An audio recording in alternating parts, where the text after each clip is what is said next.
Why poor people are necessary, the Phillips curve, and the structural logic of unemployment. In the world of macroeconomic policy, certain truths, though unspoken, are persistent. One of these is that modern economies, particularly those structured around capitalist production, require a certain level of poverty and unemployment to maintain price stability. This harsh reality is encoded in the logic of one of the most influential macroeconomic tools of the 20th century, the Phillips curve. Although often couched in technical language, the fundamental implication of the Phillips curve is deeply political and moral. A certain level of human hardship, often embodied by poor and unemployed people, is structurally necessary to avoid inflation spirals. This article explores how and why this is the case, with a critical reflection on the underlying causation, correlation, and the moral consequences of their misinterpretation. What is the Phillips curve? The Phillips curve, first introduced by economist A.W. Phillips, posits an inverse relationship between unemployment and inflation. The original observation was empirical. Periods of low unemployment coincided with rising wages, and periods of high unemployment with stagnant or falling wages. Phillips's analysis of nearly a century of British data showed that as unemployment declined, wage inflation increased. However, Phillips himself presented the relationship as a statistical regularity, a correlation, not a cause. Nevertheless, this nuance was lost in translation as economists interpreted the data as offering a stable trade-off between unemployment and inflation, effectively suggesting causation. One of the most persistent criticisms of the Phillips curve is its ambiguous causality. While the curve originally captured a correlation between unemployment and inflation, this was often reinterpreted as evidence of causation. This distinction is not merely academic. It has had real-world policy consequences. During the 1960s, economists and policymakers treated the Phillips curve as a policy tool. The belief emerged that governments could choose lower unemployment at the cost of higher inflation, or vice versa. This prescriptive interpretation rested on the assumption that policymakers could move predictably along a stable curve. However, the 1970s saw the breakdown of this logic with the onset of stagflation, high inflation coexisting with high unemployment, a scenario that directly contradicted the Phillips curve's predictions. This failure exposed the danger of confusing correlation with causation. Milton Friedman and Edmund Phelps introduced expectations-adjusted models, arguing that the Phillips curve might hold in the short run, but fails over time due to adaptive expectations. They explained that if people anticipate inflation, they will demand higher wages, leading to a spiral that the original model could not account for. Modern evidence suggests that low unemployment may correlate with inflation, especially wage inflation, but does not consistently cause it. Inflation dynamics are influenced by global supply chains, commodity prices, corporate behavior, and policy expectations. Treating unemployment as a causal lever for inflation control has repeatedly led to ineffective or harmful policy choices. What makes the Phillips curve politically and ethically significant is its translation into policy. Central banks, particularly the U.S. Federal Reserve, have used interest rates and monetary policy to manipulate unemployment levels with the goal of controlling inflation. To reduce inflation, central banks may raise interest rates, cooling demand by making borrowing more expensive. This reduces consumer spending and business investment, often causing layoffs and rising unemployment. The burden of this cooling off disproportionately falls on those with the fewest financial resources. A vivid example is Paul Volcker's policy in the early 1980s. To tame double-digit inflation, the Fed raised interest rates to nearly 20%, pushing unemployment above 10%.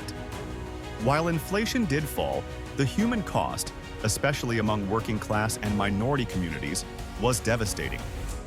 In response to the breakdown of the original Phillips curve, economists developed the concept of the non-accelerating inflation rate of unemployment, NAIRU. NAIRU posits that there is a natural floor of unemployment below which inflation will begin to rise uncontrollably. This effectively institutionalized unemployment into macroeconomic frameworks. If employment gets too high, monetary authorities are expected to step in to prevent overheating, even if it means millions lose their jobs. As such, NAIRU represents a policy commitment to sustaining a permanent underclass, sacrificed to maintain stability for capital markets and price-sensitive consumers. The assumption of causality here, that lowering unemployment causes inflation, remains debated, but it continues to underpin real decisions. The costs of unemployment are not shared equally. Structural inequalities mean the same communities repeatedly bear the brunt of recession and contractionary policies. Studies show that Black workers face double the unemployment rate of white workers, even in normal economic conditions. Similarly, low-income, less educated, and younger workers are overrepresented in the contingent and precarious labor force. These groups become shock absorbers for the economy, losing jobs or wages first when interest rates rise. This means the Phillips curve does not just imply a trade-off between inflation and employment. It encodes a hierarchy of disposability into economic management. Following the 2008 global financial crisis, unemployment declined steadily, without a corresponding rise in inflation, prompting some economists to argue that the Phillips curve had flattened.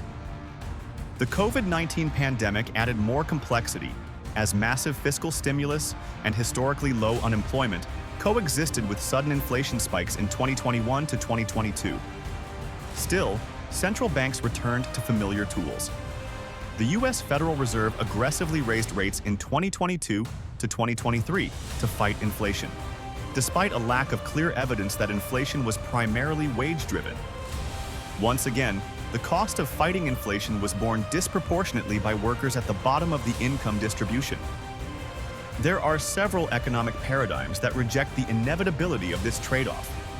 Modern monetary theory, MMT, argues governments can sustain full employment by issuing currency and managing inflation through resource allocation and taxation. Job guarantee programs would provide public employment as a buffer stock rather than allowing involuntary unemployment. Some post-Keynesian economists promote targeted price and wage controls instead of generalized unemployment as tools for inflation management. While these remain marginal within policymaking institutions, they challenge the moral assumptions embedded in the Phillips curve. The Phillips curve is more than a technical economic relationship. It is a moral framework that justifies a particular distribution of suffering. Poor people are not accidental casualties of inflation control. They are, within this framework, structurally necessary to prevent overheating and preserve monetary stability. Yet this framework is built on shaky foundations. The shift from correlation to causation has been misapplied, often without rigorous evidence. Economic tools should serve the public good, not rationalize inequality. Recognizing the difference between correlation and causation is not merely a statistical necessity. It is a matter of justice.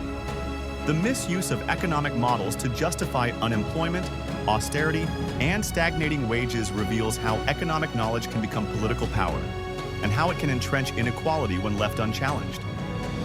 If we are to build a more humane macroeconomics, we must not only question whether poor people are necessary to the system, but whether the system itself is necessary in its current form. Thanks for watching.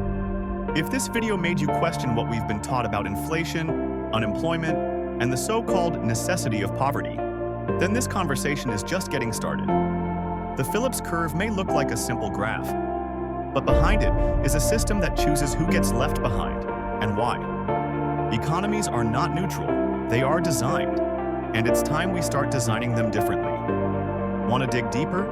Read the full article in the description below. Subscribe for more content that challenges the status quo. Like, share, and tell us. Is unemployment ever morally justifiable? Until next time, keep asking hard questions.